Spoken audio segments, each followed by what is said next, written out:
Bienvenidos a Especiales.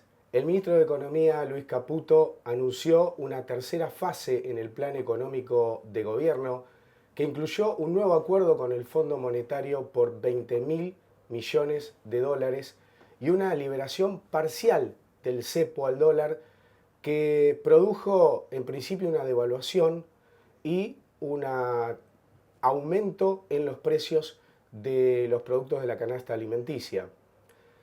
La pregunta es, ¿estaba planeado esta tercera etapa? ¿Lo tenían proyectado o fue un manotazo de ahogado para sostener el dólar bajo y el índice de inflación controlado hasta las elecciones? ¿Qué pasará, lo que todos queremos saber, con los precios, con el empleo y con el salario que está bastante caído en la República Argentina? Para eso vinimos a la Facultad de Ciencias Económicas de la Ciudad de La Plata para hablar con el economista y profesor, además director del Laboratorio de Desarrollo Sectorial y Territorial de la Facultad. Estamos con Agustín Lódola. Gracias por recibirnos, Agustín. Un placer recibirlos y gracias por venir a nuestra casa, al laboratorio. Bueno, aquí estamos. A ver, el gobierno festejó como si hubiese ganado el Mundial cuando se conoció el acuerdo con el Fondo Monetario. ¿Qué significa esto? Bueno, realmente fue un acuerdo muy importante para el gobierno Salvador porque la economía, no todo estaba saliendo acorde al plan, para usar las palabras del oficialismo, porque claramente la economía estaba perdiendo reservas, los dólares se iban, la situación era de mucha inestabilidad, el índice de precio de marzo ya había reflejado una elevación de la inflación de 3,7, o sea, un punto más que el mes anterior. Por lo tanto, claramente había que hacer algo.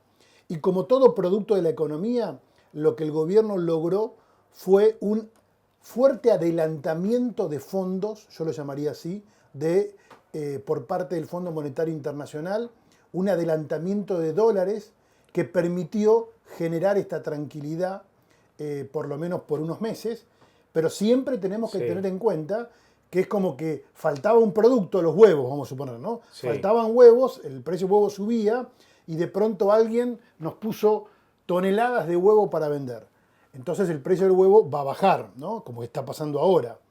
Ahora, ojo que esos huevos nos prestaron, tenemos que devolverlos y por lo tanto va a haber que hacer cosas para poder el año que viene tener la posibilidad de devolver estos dólares que el Fondo Monetario nos ha adelantado.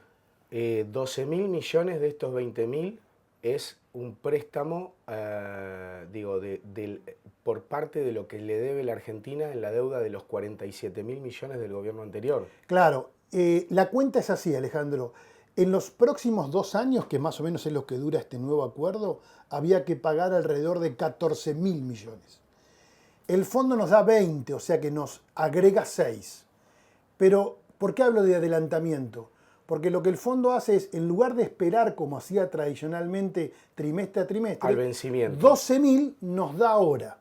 Entonces eso llevó mucha tranquilidad en los mercados financieros porque el Banco Central se capitalizó con estos 12.000, entonces aprovechó el gobierno para liberar parcialmente el cepo. El cepo se liberó solo para personas humanas, para las compras de lo que se llama el dólar ahorro, que era una demanda que ya estaba un poco satisfecha porque la gente ya había aprendido a comprar el dólar MEP. Así que no había mucha demanda insatisfecha ahí. Además, claramente estamos en un proceso de que no hay pesos en la economía porque hay una retracción fuerte de la oferta monetaria. Así que eso llevó tranquilidad, por lo menos momentánea, al clima financiero, que era de mucha inestabilidad. El que quiere ir al banco a cambiar billete por billete no puede, hasta 100 dólares. Exactamente, billete físico no, sí por home banking, por las transferencias bancarias, uno puede comprar libremente, ahí no hay restricciones. Y seguimos teniendo la cantidad de dólares que teníamos antes, no, eso lo seguimos viendo igual. No, lo que pasa es que el Banco Central tiene lo que le dio el fondo, esa es la diferencia. O sea, el Banco Central tiene 12.000 millones más en sus reservas. Cuando el gobierno dice, ahora el dólar no es oficial, es de mercado, y hay un requerimiento del Fondo Monetario que es intervenir solo si baja de 1.000 o si sube de 1.400. Claro. Pero hay una comunicación del Banco Central que dice, también podríamos intervenir en el medio si necesitamos acumular reservas. Bueno, acá se ha disfrazado una devaluación con este esquema de bandas, ¿no? Donde en teoría el gobierno entre 1.000 y 1.400 podría no intervenir. A ver, perdón, Sí. retomo esto. Se disfrazó una devaluación con el esquema de bandas. Claro, porque lo que el fondo no quería era que los dólares se remataran, digamos, a un precio vil. Entonces, Claro. el fondo lo que dice es, solo podés vender si el dólar supera los 1.400. Mientras tanto, tenés que comprar. Lo que el fondo estableció como requisito es que el Banco Central compre, cosa que no está haciendo actualmente, y eso está incumpliendo el acuerdo con el fondo, pero además está armando un caldo de cultivo para volver débil la economía, porque la idea es que el fondo nos adelantó este dinero para que podamos comprar reservas. El gobierno se entusiasmó y quiere que baje el dólar para que no se traslade a precios Ajá. y llegar bien a las elecciones. ¿Cómo es que baja el dólar? Digo, hay Hay intervención. mucha oferta. Hay... No, hay mucha oferta porque está esta oferta del banco, digamos, del Fondo Monetario. Entonces, como todo producto, hay mucha oferta, no hay tanta demanda, el dólar ha bajado. Hay que esperar igual, Alejandro. Sí. No, perdón, ¿no hay intervención de terceros amigos del gobierno? Banco Nación, empresas. Bueno, todavía no sabemos eso, porque es muy reciente. Yo creo que todavía están muy...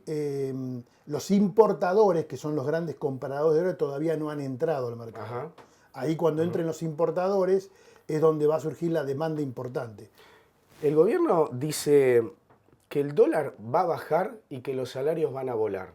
Digo, la realidad en la calle es otra. A la gente no le alcanza la guita. No, a ver, yo creo que si me preguntás por perspectiva, creo que va a haber un golpe inflacionario en los primeros meses.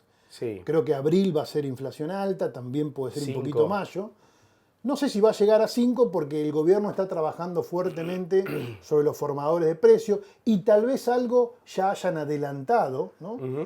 Pero va a haber una inflación alta. Ahora, la inflación, Alejandro, no va a ser el problema. La inflación no va a ser el problema. El problema va a ser la pérdida de poder adquisitivo del salario, producto que los salarios no se van a recuperar. Claramente no hay, detrás del acuerdo con el fondo, y a mí por lo menos como economista lo que más me preocupa, es el fondo de la cuestión, es el largo plazo. Detrás del acuerdo con el fondo hay un modelo productivo muy primario, muy extractivo, muy exportador de materias primas, pero sin industria. Y no de desarrollo. No de desarrollo porque el gobierno ya ha mostrado mucha mala predisposición contra la ciencia. De hecho, en la universidad estamos sufriendo una crisis tremenda de que no tenemos aumento salarial, no tenemos dinero para investigaciones. El gobierno ha ido mucho con el arte, que es otra cuestión que caracterizaba a Argentina en el mundo. Y claramente el gobierno no quiere industria, no quiere producción nacional. Por lo tanto, la recuperación del poder adquisitivo, digamos, el salario real, no sé de dónde va a venir. Porque los sectores que están promocionando para crecer, que son los sectores más petroleros, no son muy, digamos, aportadores de mano de obra. Ajá. Entonces, el salario para mí va a sufrir y ese es el gran incógnita que tenemos en los próximos meses. Y que en La Plata estamos sufriendo mucho, porque La Plata es una ciudad muy salario dependiente, ¿no? Entonces acá se nota mucho. Acá no hay el amortiguador que hay en otros lugares, que está el campo, por ejemplo. Claro. Donde una buena cosecha puede salvar o por lo menos contrapesar lo otro. Acá dependemos mucho del salario público, del salario universitario, y eso está bajando. Ahora, hablaste de salarios. El gobierno hace poquito dijo los salarios se han recuperado muchísimo. No. Pará, y te doy números, porque hay números y datos que el salario formal se recuperó a lo que estaba cuando asumió el gobierno. Volvió a estar al 100% de lo que estaba, pero en el medio pasó el aumento de precios, o sea, seguimos. Después tenemos el informal, que cayó 20 puntos y sigue ahí caído, y tenemos en el medio el salario de los empleados públicos que está 17 puntos abajo. Exactamente. Esos son los números, lo que vos lo dijiste. Por lo tanto, a lo sumo solo el salario formal, que será un 30% del total, está al niveles del comienzo de la gestión. que tenemos que reconocer no era bueno. Acá hay que ver un poco la perspectiva más de largo plazo, Alejandro. Nosotros, el salario viene cayendo desde el 2018. Sí, claro. Entonces, hoy tenemos un salario casi 30% por debajo del que había en 2018. Echémosle la culpa al gobierno que querramos, a mí no ese mi interés. Sino que decir que se recuperó el salario es parcialmente cierto y muy insuficiente. Muy acotado. Claramente la calle eso no lo ve, porque gran parte de hoy el salario es no, digamos, informal y del sector público. El sector público y universitario, la pérdida de poder adquisitivo es el número que vos mencionás. Y un dato más que también muestra lo tremendo que se ve en la calle, porque uno lo ve en la calle cuando el gobierno sale a festejar que se recuperó el salario, hay una sobreexplotación del trabajador que labura más tiempo para tener más guita.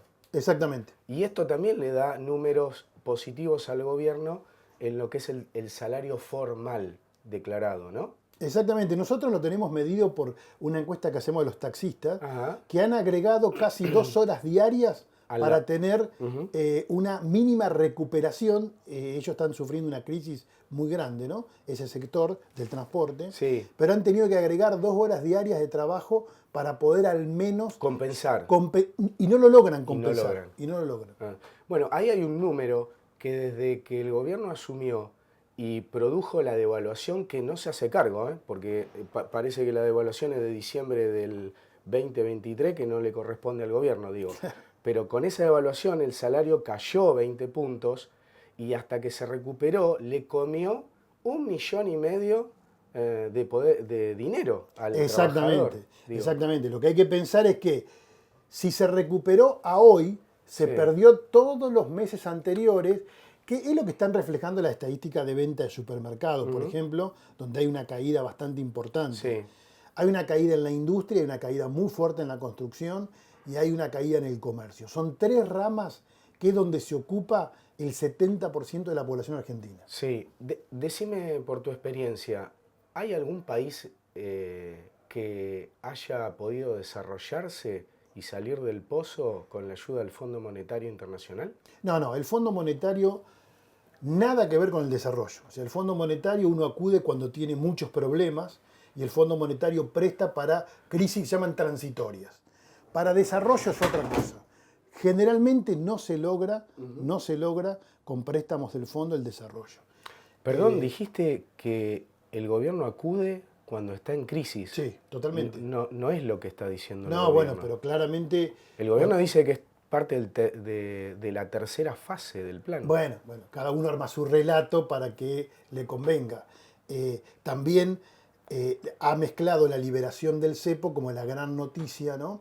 Cuando ya esto estaba medio liberado, porque por dólar MEP la gente ya compraba, o sea, no era la gran demanda del momento, la liberación del cepo. Igual viene bien, yo no quiero criticar porque viene bien y es normalizar la economía.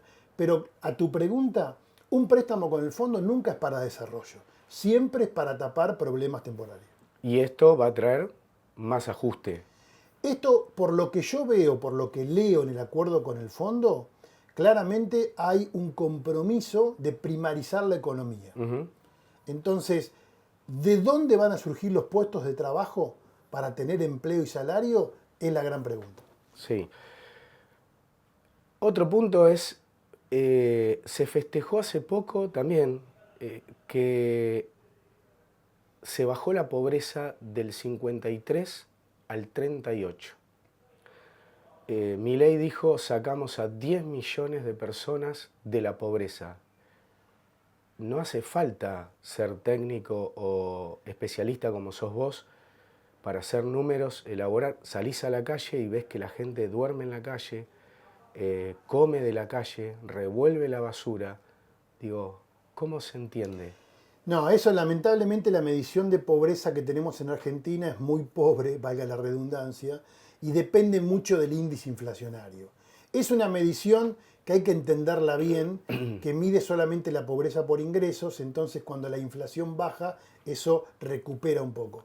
Pero si uno mira la tendencia de largo plazo, claramente no hay recuperación. O sea, ya tener un 30 y pico % de gente en la pobreza es un desastre. ¿Sabes qué me hiciste acordar? No sé si recordás un ministro, un funcionario de Mauricio Macri que dijo, quiero saber qué tan pobres son los pobres, porque hacía referencia a que en ese momento, cuando hablaban de pobreza, que estaba al límite de estar por la línea de la riqueza, Sí. ¿no? Y ahora hay otra que es qué tan ricos son los ricos. Digo, el que entró dentro del rango de que ya no es más pobre, está, digo, hay datos de que está al límite de la línea de la pobreza. Por lo Sí. tanto, le bajó el estándar de vida en ese sentido. Totalmente, Alejandro. Hay que pensar que Argentina desde el año 2011 no crece.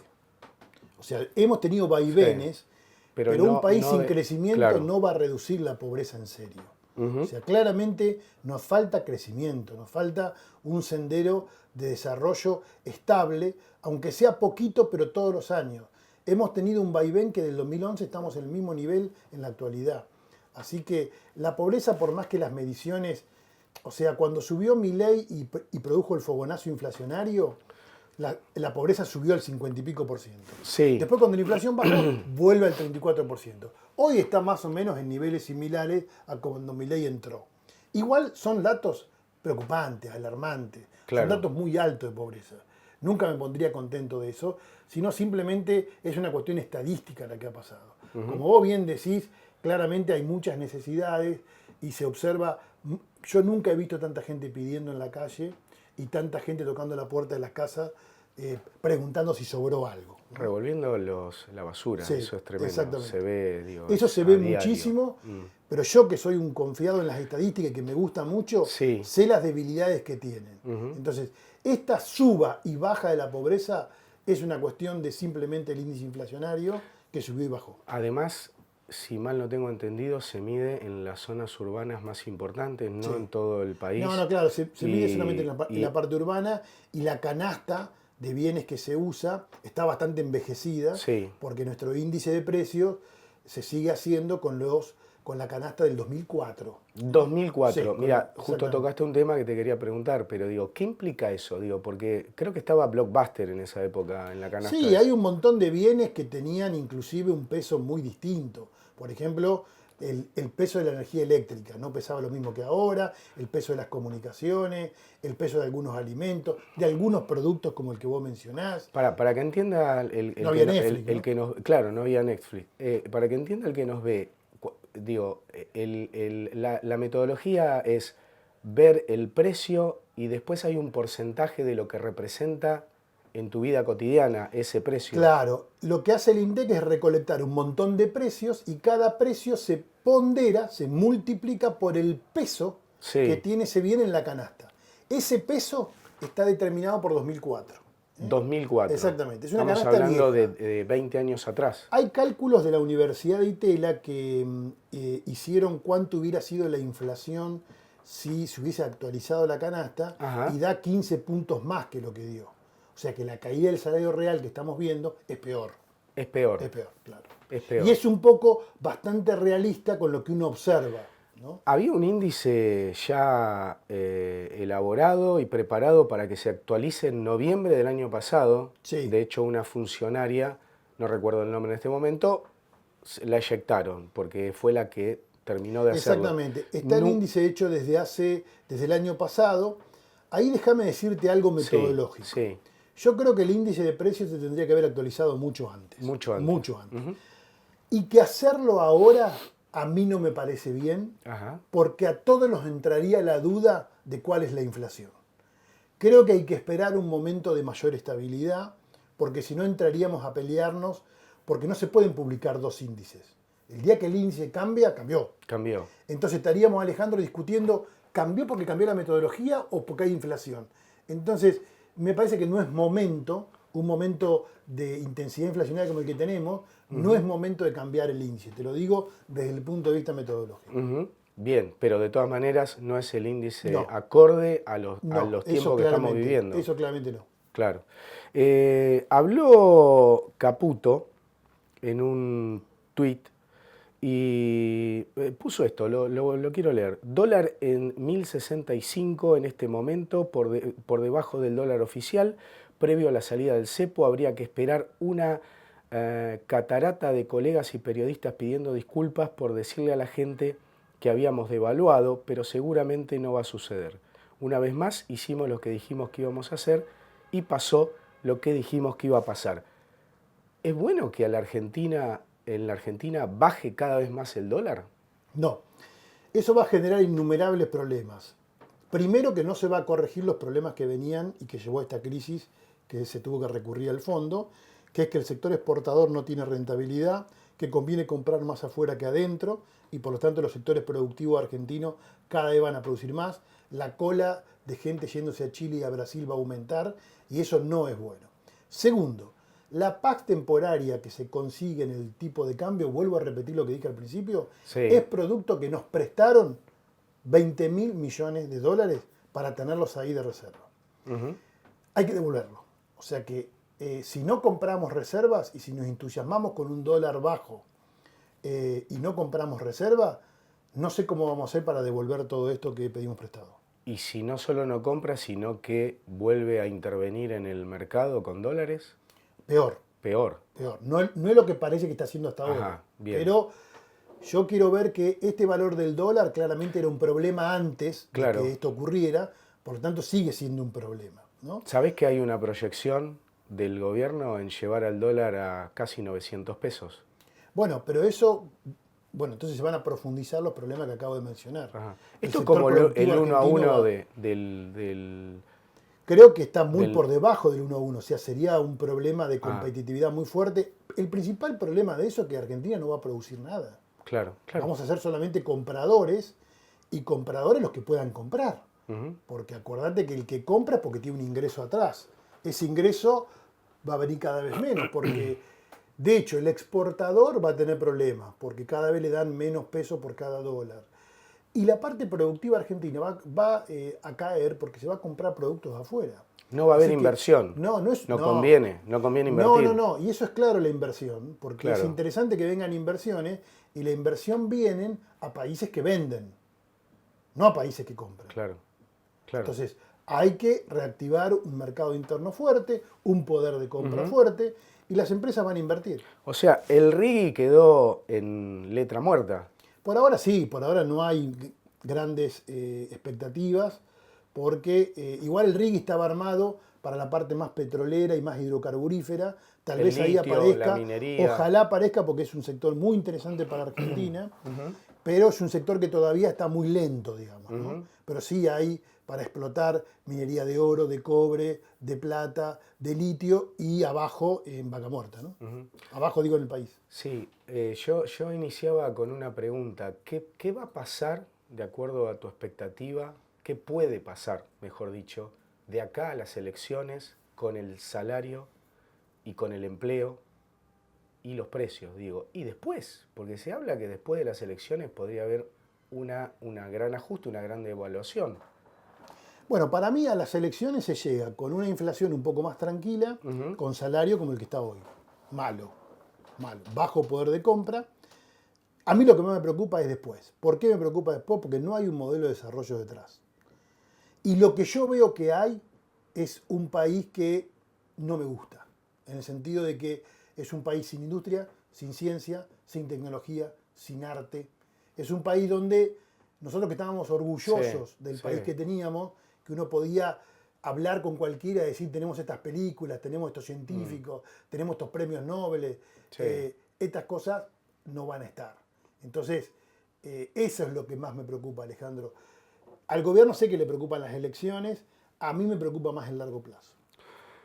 Habló Georgieva ayer, Kristalina Georgieva, la titular del FMI, y dijo, entre otras cosas, para mí repite parte del gobierno.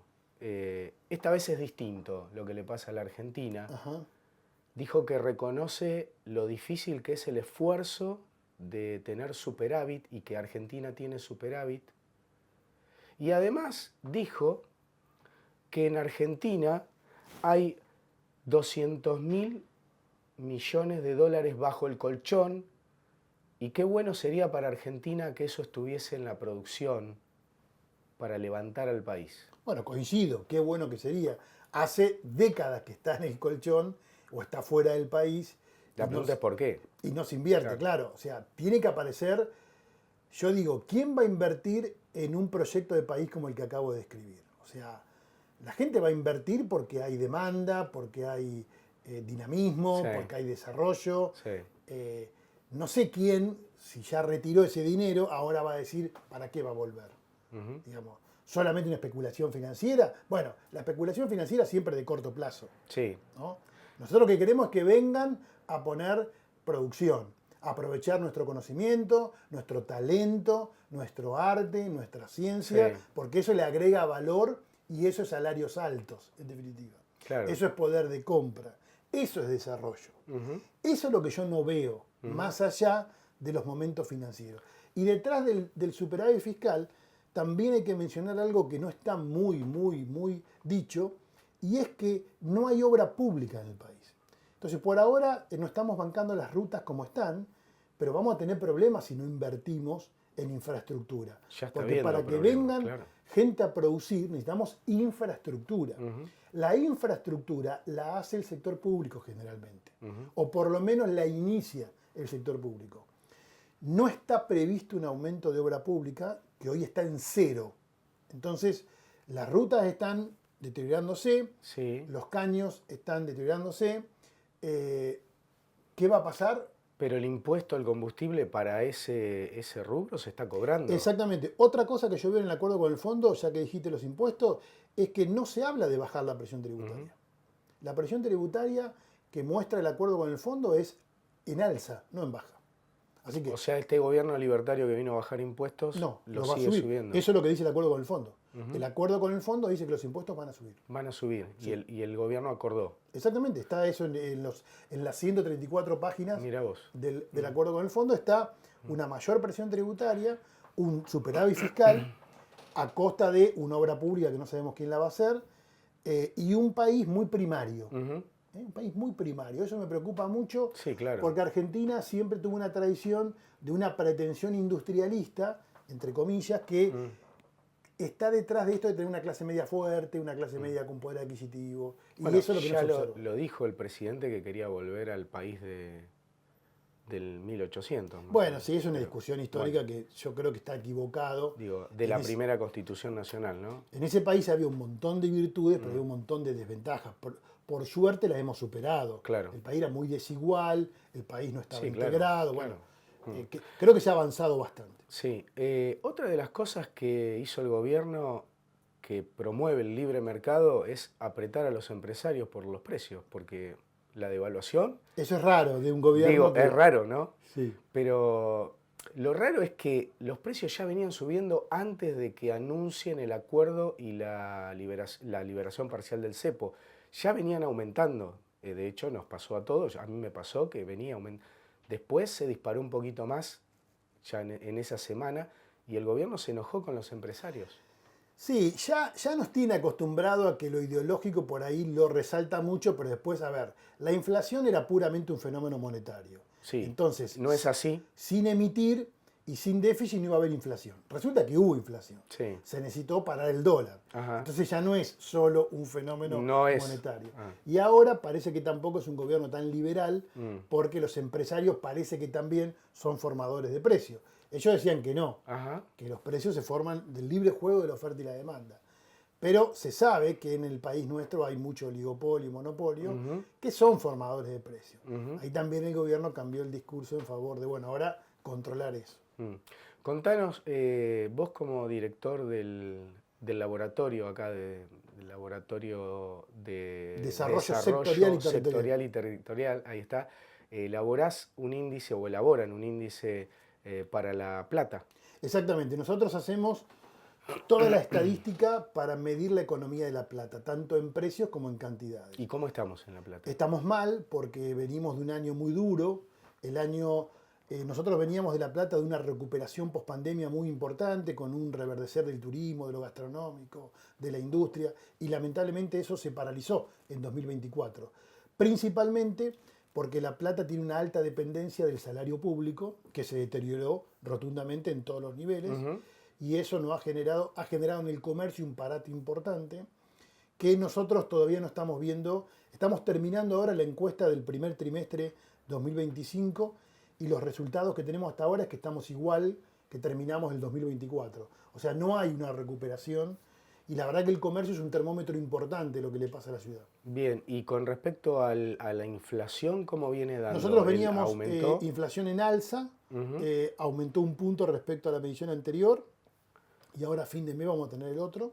¿En cuánto figura acá en La Plata? Nosotros creo que terminó, nosotros 2.6 había terminado. ¿Marzo? Sí, marzo contra un punto y pico que era, nosotros una más baja que el INDEC, porque hay que aclarar que nosotros usamos menos productos, no todos los que usa INDEC, sino tenemos una medición más acotada a alimentos y algunos servicios. El indicador del INDEC de este mes subió mucho por los colegios privados, por la educación, y eso nosotros no lo tenemos medido. Igual, lo que es importante es ver si sube o si baja, eso es importante, y a nosotros nos dio desde comienzo de año una suba, va subiendo.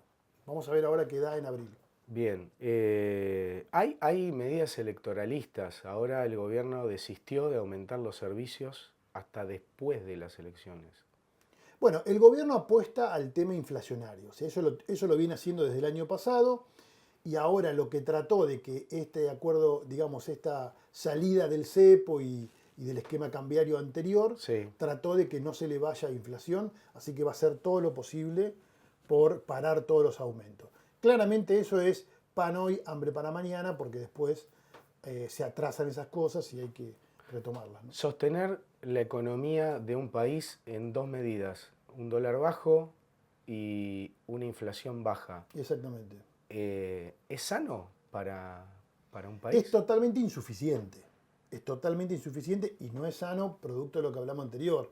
El dólar bajo implica que no se va a producir, que no se va a producir localmente, o que va a ser muy difícil producir localmente. Convengamos que si no se produce, ¿dónde va a trabajar la gente? ¿De dónde va a tener salario? Entonces eso no es sano. Y es insuficiente porque nadie va a discutir que eliminar la inflación es importante. Nadie quiere vivir en un contexto inflacionario. El tema es que hay que bajar la inflación y producir crecimiento.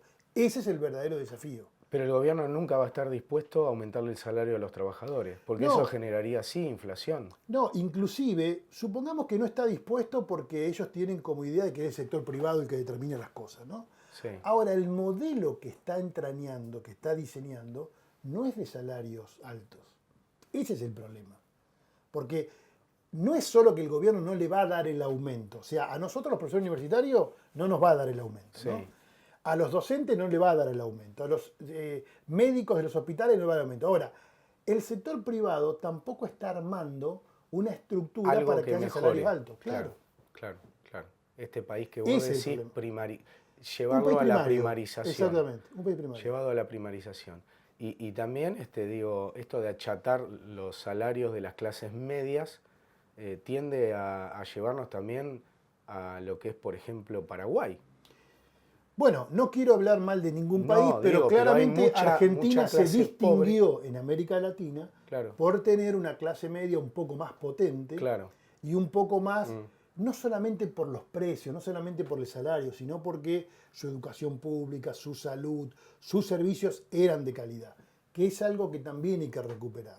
Yo pienso que es confuso el debate de Estado sí, Estado no. Creo que lo que hay que recuperar es un Estado de calidad. Bien. Que es lo que está faltando también. No cero Estado. Pero un Estado de calidad. Con un Estado ausente es muy triste también. No se construye. No, en ningún lugar del mundo se construye. En ningún lugar del mundo. Exactamente.